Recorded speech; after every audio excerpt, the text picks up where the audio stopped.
Hi everyone, my name is Cynthia. Let's talk books. Today I am here with an individual review of a book that I really, really enjoyed.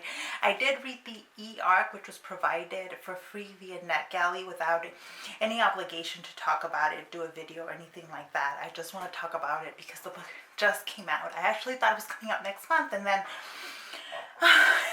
then I saw all the notifications for book birthday, and I was like, oh no, I really wanted to talk about this book on my channel a little bit more. This is, as you can tell by the title, Once Upon a Quinceañera by Monica-Gomez-Hira. And it's really all of the plot centers around a quinceañera.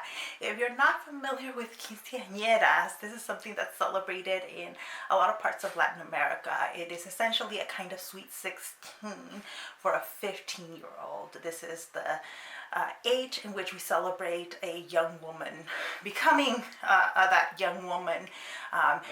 Very traditionally, you're supposed to get your first pair of high heels after your 15th birthday. Like for example, my family said that I was allowed to wear makeup, and so it's supposed to be a coming of age celebration. In practice, quinceañeras are huge parties, the equivalent of like weddings, really. The 15-year-old gets to buy a ginormous dress, and she has a court of damas and chambelanes, including her main chambelan, so the main young man who is escorting her, and you do a choreographed dance and all of that. I did not have a quinceañera.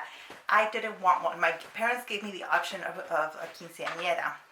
But it was always going to be a little bit different because there's a lot to criticize about quinceañeras. The kind of money that is invested in these parties I find to be a problem, because oftentimes the family doesn't have the money, and so you depend on really the family and friends, the extended community, to help put this party together.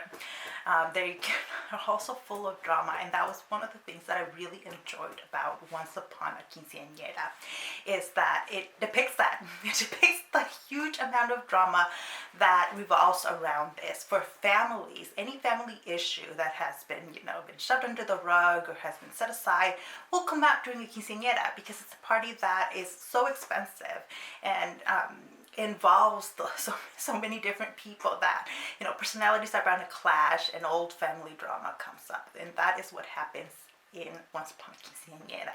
Our main character is Carmen, who is older. She's about to she actually just graduated high school, but didn't quite graduate. She missed that one credit, that last activity she had to do, and now she's working on it over the summer. Part of that involves working at a kind of like event Disney kind character shop, where people hire Disney characters to show up at their kids' parties, and so she plays one of the Disney princesses, and everything seems like it's going to be great. She's going to get through this, she's going to graduate, and then her ex comes walking into her work to play her prince.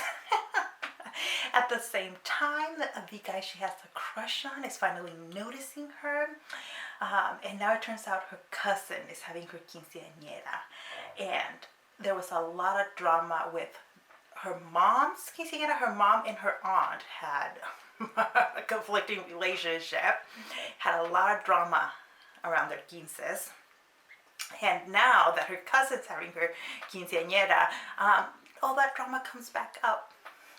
Again, that's the aspects that I really, really loved. It's just I could identify with all of that drama. I also really identified with Carmen herself.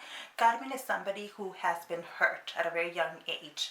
She, is very in possession of herself. I felt she knows who she is, and she kind of feels she understands her place in the world, and even though it's conflicting still for her, there's a lot of conflict around that, but she has learned some harsh lessons, especially about relationships, and honestly I completely identified with all of that. Not that I was learning those lessons at that age. But like I identified with like, you get hurt and you learn to protect yourself and not wanting to get hurt again. And so she builds up walls around herself to protect herself. She builds walls when it comes to family, when it comes to relationships and friendships.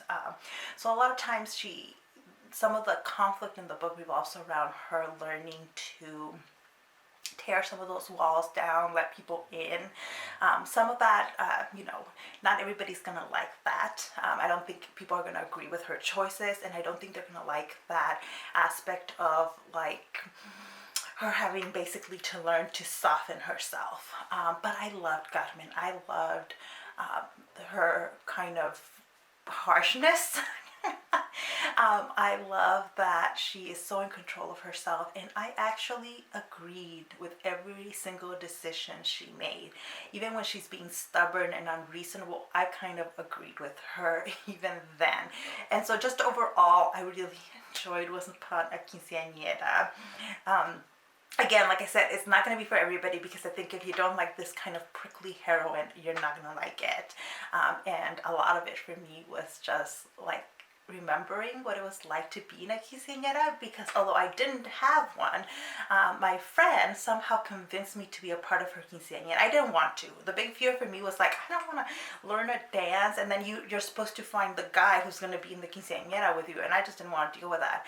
My friend convinced me, and oh my god, the drama ensued. Like, this is a time in which like teenagers are getting together after school and on the weekends to practice these dances.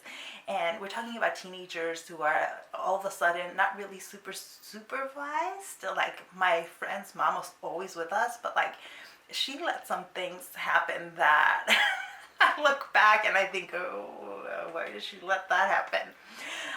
And that was enough for me to never want a quinceañera or ever want to be in another one. So anyway, if you are interested, I strongly urge you to go check out Once Upon a Quinceañera.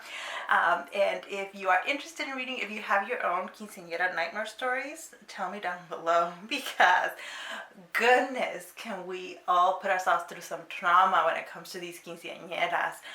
If you had a quinceañera, let me know. I had a birthday party when I turned 15, but not a quinceañera, so I feel like I got the party without having to deal with all the drama and all the money the big thing involves. But that is it for me. Thank you so much for watching this, and I'll see you in the next one.